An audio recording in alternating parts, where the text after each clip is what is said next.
हरिओम, जय श्री कृष्ण, राधे राधे, जय योगेश्वर। बंसीधरम तोत्रधरम नमामि मनोहरम मोहहरम जय कृष्णम।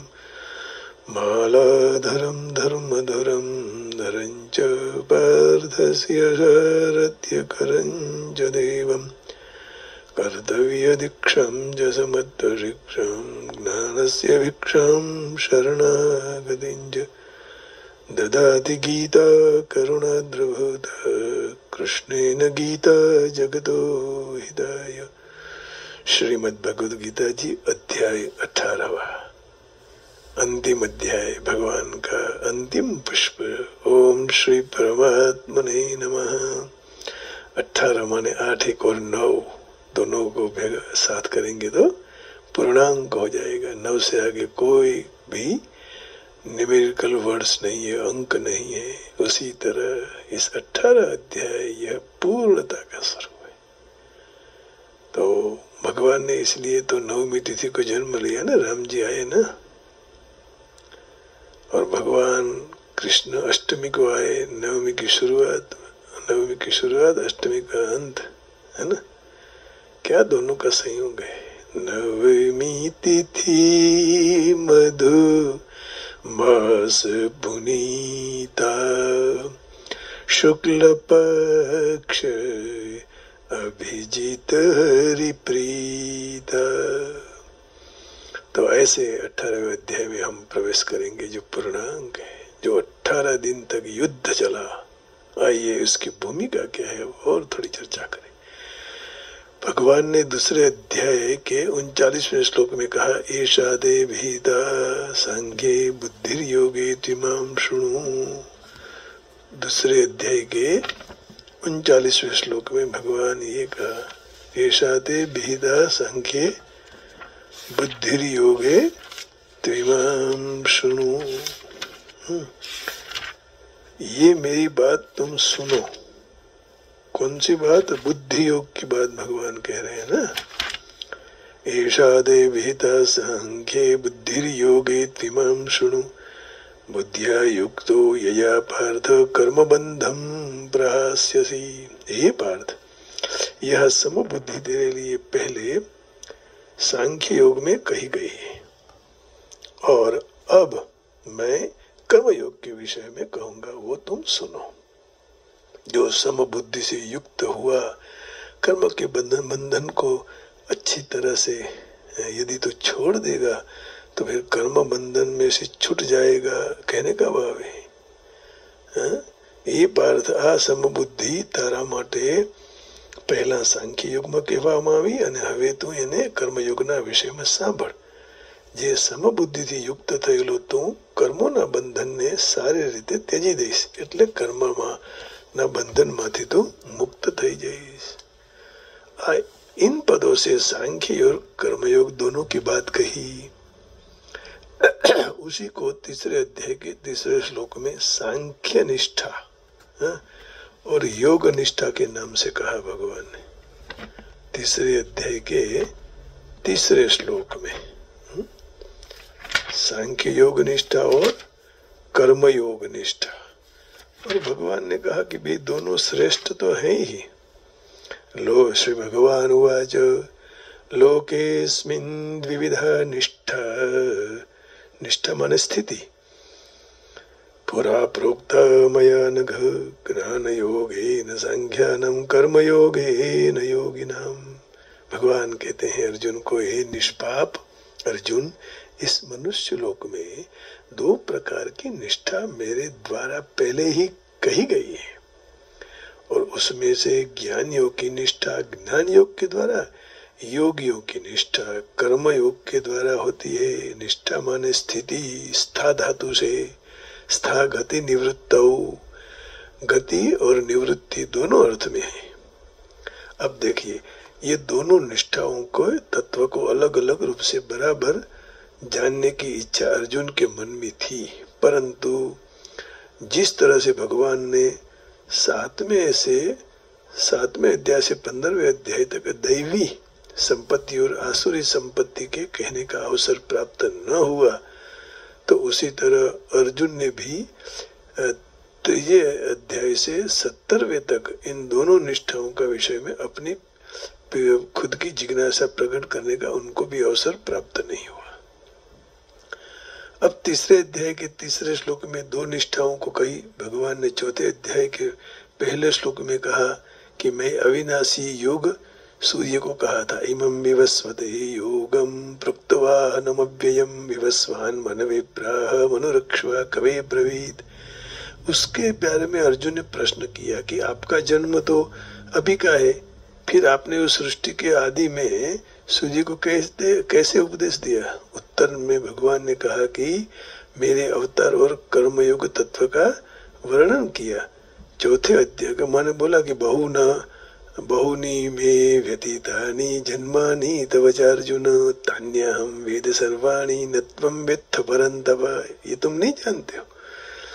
तो चौथे अध्याय के 34वें श्लोक में भगवान ने अर्जुन को ज्ञान प्राप्त करने की आज्ञा दी।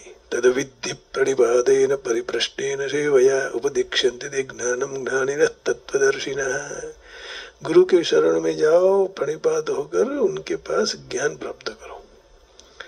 तो क्या होगा? चित्वैनम संशयम योगम आदिष्टोदिष्ट भारत।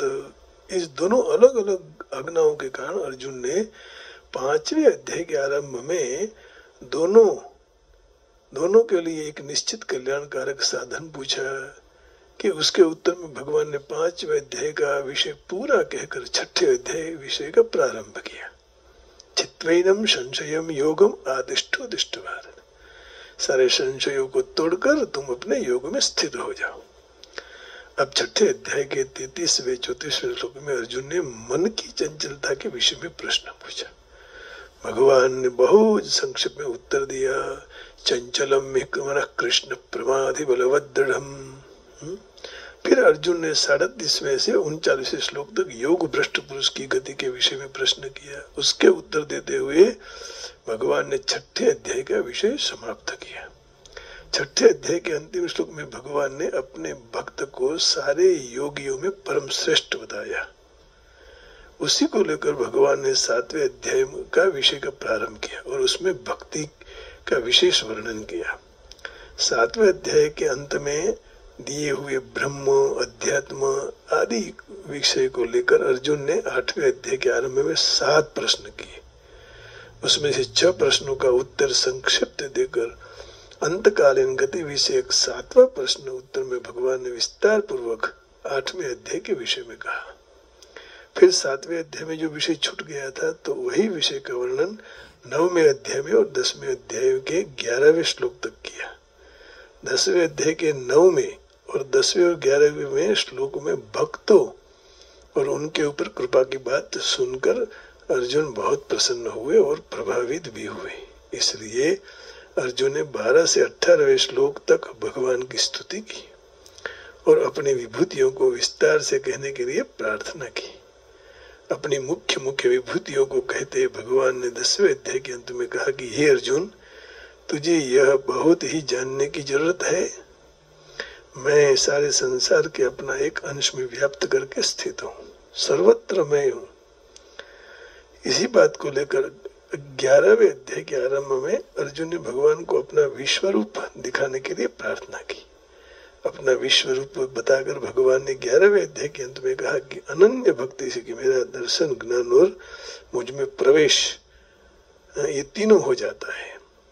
अनन्याश्चिन्तयन्तो मां ये जनः पर्युपासते तेषां नित्याभियुक्तानां योगक्षेमं वहाम्यहम्। 11वें अध्याय के अंत में भगवान ने भक्ति का महिमा कहा और उससे पहले अध्याय 4 और 37 तक, 5वें अध्याय के 13 और 26 तक, 6ठे अध्याय के 24 से 28 तक और 8वें अध्याय के 11 से 13 तक निर्गुण तत्व की उपासना का महिमा कहा। उन दोनों में कौन श्रेष्ठ है, इस बात को अर्जुन ने 12वें अध्याय के आरंभ में पूछा। उत्तर में भगवान ने 12वें अध्याय के भक्ति की और 13-14 अध्याय में निर्गुण साधना की बात की और 14वें अध्याय के 21वें श्लोक में अर्जुन ने गुणातीत के लक्षण, आचरण और गुणातीत होने का उपाय पूछा। तो भगवान ने गुणातीत के लक्षण और आचरण बताकर अपनी अव्यभिचारिणी भक्ति को गुणातीत होने का उपाय बताया। अव्यभिचारिणी भक्ति के वर्णन में भगवान ने 15वें अध्याय का विषय कह दिया। 15वें अध्याय के अंत में स सर्वविद भजति माम सर्वभावेन भारत। तो इस पदों से बात कही कि दैवी संपत्ति वाले पुरुष मेरा भजन करता है और अर्थांतर में आसुरी संपत्ति वाले पुरुष मेरा भजन नहीं करते। इससे पहले भी 7वें अध्याय से 15वें श्लोक में, 9वें अध्याय के 12वें 13वें श्लोक में संकेत रूप दैवी और आसुरी संपत्ति का वर्णन हुआ। इस तरह दैवी और आसुरी संपत्ति का विस्तार से वर्णन करने के लिए 16वां अध्याय की भगवान ने आरंभ किया। 16 अध्याय के उपांत्य पहले से अंतिम से पहले श्लोक को लेकर अर्जुन ने 17वें अध्याय के आरंभ में निष्ठा के विषय में प्रश्न किया और उत्तर में भगवान ने 3 प्रकार की श्रद्धा का वर्णन करते इस अध्याय का विषय पूर्ण कर दिया। 17वें अध्याय के बाद अब अर्जुन तृतीय श्लोक में कही हुई 2 निष्ठाओं के तत्व को अलग अलग स्पष्ट जानने के लिए भगवान के पास अपनी जिज्ञासा प्रकट करते हैं। लेकिन इसके पहले हमें इस अध्याय में प्रवेश करते हुए पूरे गीता जी का यहाँ भूमिका आपके सामने प्रस्तुत की। अब 11वें अध्याय के अंत में भक्ति का भगवान ने कहा, लेकिन 4थे अध्याय के 34 से 37 तक है ना, वो हम थोड़ी चर्चा करेंगे। 4थे अध्याय का 34वां श्लोक देखिए, 34 से 37 तक। यहाँ इसमें भगवान ने कौन श्रेष्ठ है, निर्गुण तत्व की उपासना का महिमा बताया है। तद विद्य प्रणिपादेन परिप्रश्नेन सेवया उपदीक्षन्ते ज्ञानम ज्ञानिनः तत्वदर्शिनः। फिर भगवान कहते हैं, यज्ञात्वा न पुनर्मोहम एवं यास्यसि पांडव येन भूतान्यशेषेण द्रक्ष्यस्यात्मन्यथो मयि। जो तत्व ज्ञान को जानने के बाद फिर से इस तरह मोह को नहीं प्राप्त होता है, हे अर्जुन, जो तत्व ज्ञान से तू समग्र भूतों को निश्शेष भाव से पहले अपने में और त्याग बाद में मुझ सच्चिदानंद परमात्मा घन में देखेगा। फिर भगवान आगे के श्लोक में भी कहते हैं, पहले शिष्य बनो, है ना, माने भगवान के हो जाओ। शिष्य का अर्थ है गुरु का हो जाना। तो ज्ञान रूपी नौका से तर जाओगे। अपि चेदसि पापेभ्यः सर्वेभ्यः पापकृत्तमः सर्वं ज्ञान प्लवेनैव वृजिनं सन्तरिष्यसि। ज्ञान रूपी नौका से तर जाओगे। कैसे फिर नष्ट हो जाओगे, नष्ट हो जाएंगे तुम्हारे पाप? नष्ट नहीं होना है अर्जुन, नहीं नष्ट होगा, पाप नष्ट हो जाएंगे।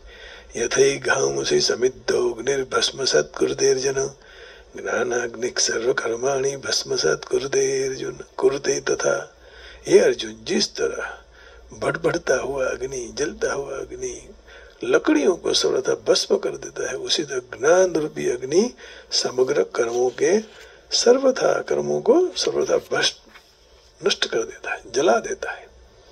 इसलिए कहा, नहि ज्ञानेन सदृशं पवित्रम यह विद्यते तत्स्वयं योग संसिद्धि कालेनात्मनि विन्दति।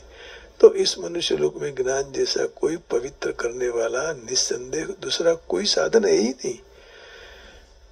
जिसका योग अच्छी तरह से जिसको सिद्ध हो गया है, ऐसे कर्मयोगी तत्व ज्ञान को अवश्य ही अपने आप अपने में प्राप्त कर लेते हैं। तो ये निर्गुण की बात जो कही तत्व उपासना की महिमा, अब कहते हैं 5वें अध्याय के 13वें श्लोक से, है ना। 5वें अध्याय का 13वां श्लोक 13 से 26 तक है, बहुत लंबा है। देख लेते हैं कितना समय है, उस हिसाब से आगे बढ़ेंगे, क्योंकि ये तो अथाग सागर है। जितना इसका मंथन करो, रोज नए नए इसमें से रत्न मिलेंगे। कहते हैं, कर्मयोग का वर्णन करके भगवान सांख्य योग का विस्तार पूर्वक वर्णन करते हैं। सर्व कर्माणि मनसा संन्यस्यास्ते सुखम वसे नवद्वारे पुरे देहि नैव कुर्वन्न कारयन्। जिसकी इंद्रिया मन के वश में है, ऐसा देहधारी पुरुष नवद्वारों के शरीरूपी पुर में सारे कर्मों को विवेक पूर्वक मन से छोड़कर निस्संदेह न करते रहते हुए, न कराते रहते हुए आनंद पूर्वक अपने स्वरूप में स्थित हो जाता है ना। तो ये निर्गुण का सब है। न कर्तृत्व न कर्माणि लोकस्य सृजति प्रभु न कर्म फल संयोगम स्वभावस्तु प्रवर्तते। परमेश्वर मनुष्य के न कर्तापना, न कर्म को, न कर्म के फल के संयोग को उत्पन्न करता है। सब स्वभाव से ही सर्जन हो जाता है।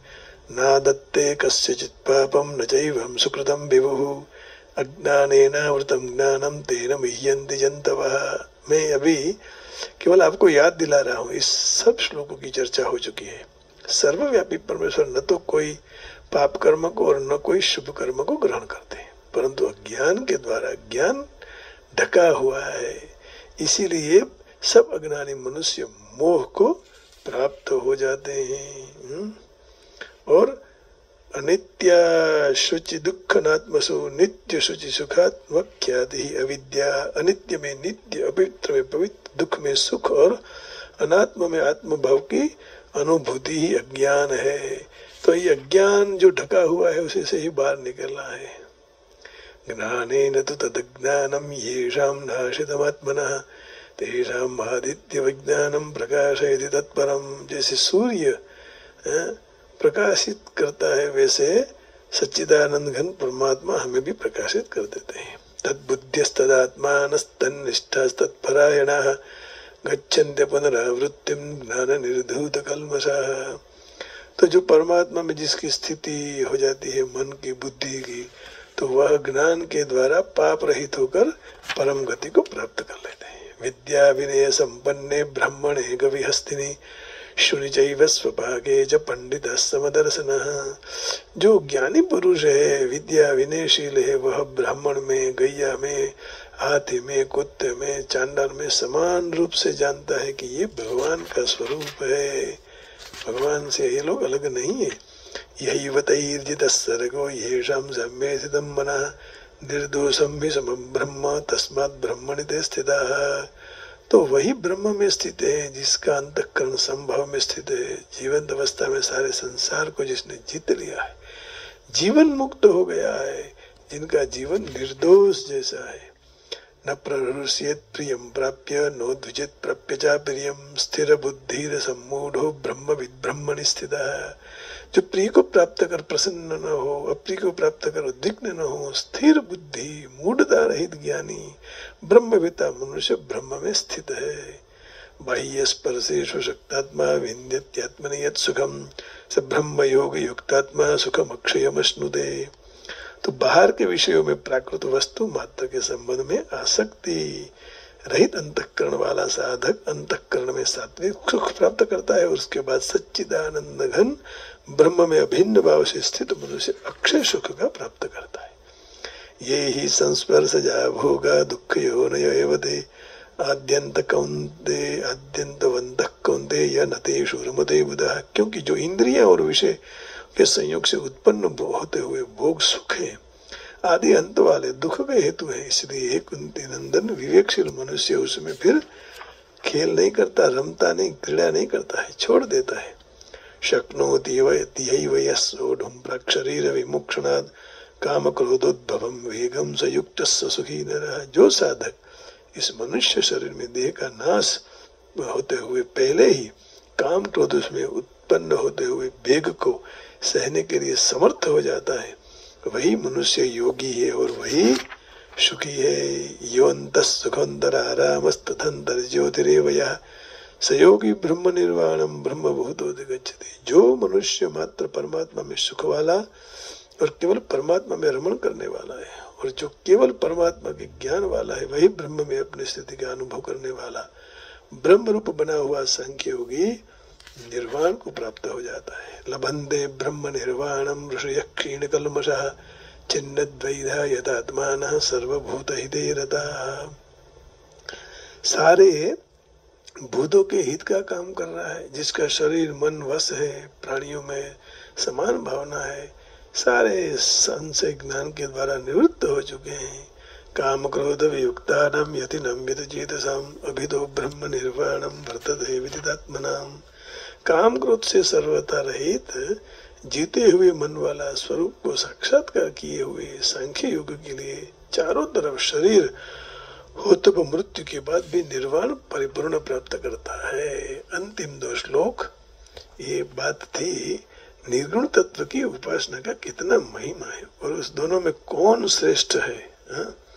स्पर्शान कृत्वा बहिर्बाह्यश्चक्षुश्चैवान्तरे ब्रुवौ प्राणापानौ समौ कृत्वा नासाभ्यन्तरचारिणौ यतेन्द्रिय मनोबुद्धिर्मुनिर्मोक्षपरायणः विगतेच्छा भयः क्रोधो यः सदा मुक्त एव सः। यह प्राणायाम का महत्व बताया। तो जो प्राणायाम परायण है, मन बुद्धि जिसने जीत ली है, मोक्ष परायण है, वह मुनि सदा मुक्त है। तो यह 18वें अध्याय की भूमिका आपके सामने रखी। इसकी और चर्चा जैसे जैसे समय आता रहेगा वैसे करेंगे। इस अध्याय के शुरुआत का जो श्लोक है उसको भूलकर आगे की चर्चा करेंगे। अर्जुन उवाच संन्यास्यस्य महाबाहो तत्त्वमिच्छामि वेदितुं त्यागस्य च ऋषिकेश पृथक् केशिनिषूदन। Arjuna said, O mighty, earned Sri Krishna, O endeavorer of all, O seller of Kesi, I wish to know survivally the truth of sannyasa is also of tyaga. क्या पूछ रहे हैं, क्या कहा? थोड़ा और चर्चा इसमें देख लेते हैं। Arjuna said, oh mighty armed one, I wish to understand the pure purpose of renunciation,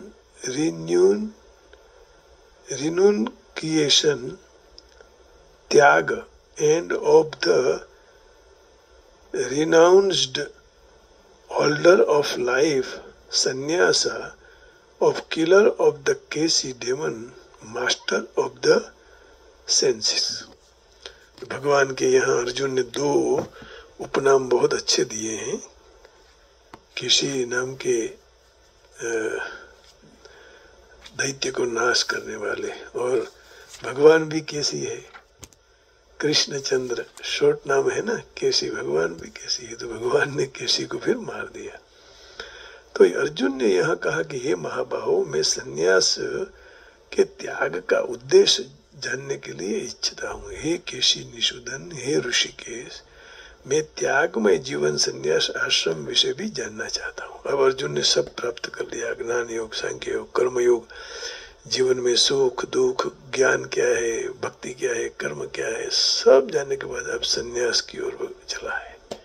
इसलिए अर्जुन ने पूछा, संन्यासस्य महाबाहो तत्त्वमिच्छामि वेदितुं त्यागस्य च ऋषिकेश पृथक् केशी निषूदन। हे अर्जुन, इसको अब तुम बताओ। हे अर्जुन, अब मैं तुम्हें बताऊं। भगवान कहते हैं अर्जुन कि अब मैं बताऊंगा, लेकिन अर्जुन कहते हैं भगवान मुझे बताओ। थोड़ा आज वाक्य में पता नहीं, थोड़ा आगे पीछे हो गया। ये भी उसी की ही लीला है। कभी कभी हमारा अभिमान बढ़ने लगे तो भगवान इस तरह हमें रोकने के लिए भी ऐसा करते हैं। तो वो गलत नहीं है, सही है। इसमें आनंद आता है। आइए हम भगवान कृष्ण को याद करते हैं कि प्रभु हम आपके हैं।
कृष्ण कृष्ण हरे कृष्ण हरे कृष्ण हरे कृष्ण कृष्ण कृष्ण हरे मथुरा वाट मही विचवानी निसरी नटखट ए नंद किशोर मांगे छे दान जी मथुरा वाट मही विचवानी निसरी नटखट ए नंद किशोर मांगे छे दान जी मारे दान देवा नहीं देवा मई भला गोकुल मैया रे भला गोकुल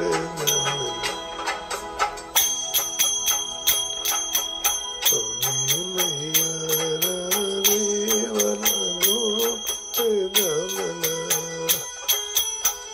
राधे राधे राधे राधे राधे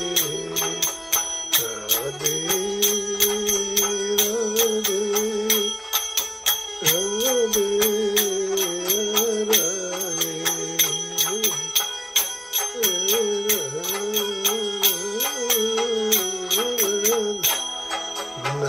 तीरे वाल वासड़ी वगाड़ तो भोला ने मानसन उभती जगाड़ दो यमुना ने तीरे वासड़ी वगाड़ तो भोला ने मानसन उगती जगाड़ दो जमुने जो रे मैया रे वाला गोकुल गमना मारे जागी जो मुने जाऊ मैया रे वाला गोकुल गमना मैया रे वाला गोकुल गमना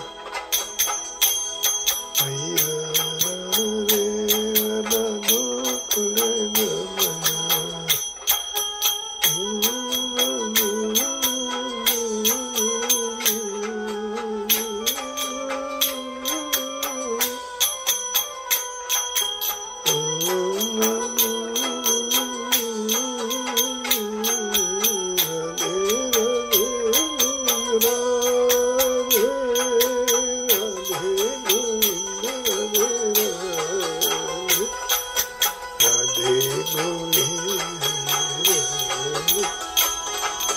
नरसिंहो नंद किशोर नानकड़ो कान जी उतारे आत्मति भव भवनो पार जी नरसिंहो नंद किशोर नानकड़ो कान जी उतारे आत्मति भव भवनो बार जी निर्मल हैया नी बात कहवा मैया रे भला गोकुल गमना निर्मल हैया नी बात कहता रे गोकुल गमना मैया रे भला गोकुल गमना कृष्ण बोलो राधे। तो हम भगवान के हैं, भगवान से यही प्रार्थना करते हैं कि हम मैया हम आपके हैं, हम मई बेचने वाले हैं, गोकुल गांव के हैं। गो माने इंद्रिय, कुल माने समूह। इस इंद्रियों को हमें विषय की ओर नहीं, हमें वासुदेव की ओर हो, ऐसी हम आपसे निवेदन करते हैं, प्रार्थना करते हैं। प्रभु हमारे जीवन में मंगल कल्याण की चादर यदि आप लगा दें तो हमारा जीवन इस मनुष्य देह यहाँ आने का जो हुआ है वो सफल हो जाए। और भगवान की प्रार्थना यदि हम करेंगे तो जरूर वह सुनेगा, क्योंकि चींटी की छोटी छोटी झांझर जो बचती है वो भी वो सुन लेता है, और सिंह की, हाथी की चिघाड़ भी वही सुन लेता है, त्राड़ भी सुन लेता है। तो उसको कान नहीं है फिर भी सुन लेता है, मुंह नहीं फिर बोलता है, आंख नहीं फिर भी देखता है, बेनों पाँव नहीं फिर चलता है, बिनु पद चलहि सुनहि बिनु काना, कर बिनु कर्म करहि विधि नाना। क्या सुंदर बताया है। बिनु पद चलहि सुनहि बिनु काना, बिनु पद चलहि सुनहि बिनु काना, कर बिनु कर्म करहि विधि नाना। आनन रहित सकल रस भोगी, बिनु बानी बकता बड़ जोगी। आनन रहित सकल रस भोगी, बिनु बानी बकता बड़ जोगी। बिनु पद चलहि सुनहि बिनु काना, कर बिनु कर्म करहि विधि नाना। आनन रहित सकल रस भोगी, बिनु बानी बकता बड़ जोगी। बिनु बानी बकता बड़ जोगी, आनन रहित सकल रस भोगी। बिनु बानी बकता बड़ जोगी, बिनु पद चलहि सुनहि बिनु काना, कर बिनु कर्म करहि विधि नाना। आनन रहित सकल रस भोगी, बिनु बानी बकता बड़ जोगी। हरि ओम। राधे राधे। जय श्री कृष्ण। जय योगेश्वर। ओम नमः शिवाय। गोविंदा गोविंदा। राधे राधे। जय राम जी की। राम राम जी। राम राम जी।